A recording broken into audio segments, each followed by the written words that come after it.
In this guide, I'm going to show you how you can enable TPM in the BIOS on your motherboard. If this guide does help you out, make sure to like the video and subscribe to the channel with all notifications on. It really does help the channel. It lets us know that you want more content like this. We'd greatly appreciate it. And if at any point throughout this guide you did have any questions, just ask them down in the comment section below and we can help you out further. I'm going to be doing my best to reply to every single comment down there.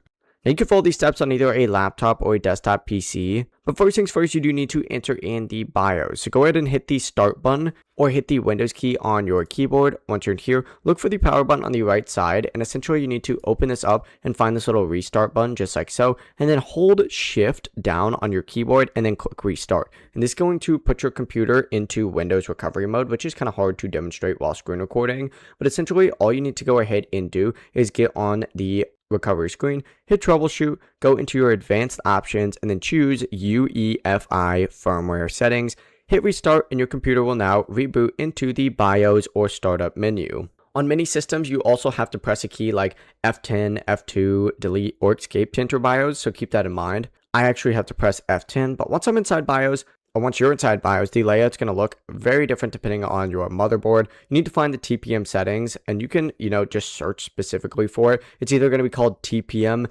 fTPM, or PTT on Intel systems, and it's going to be located under sections like security, trusted computing, or security device support.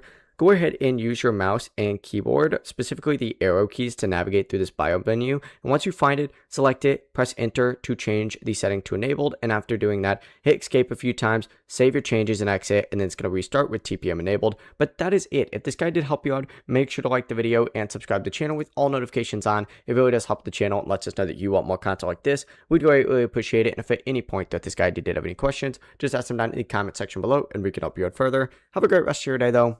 Peace.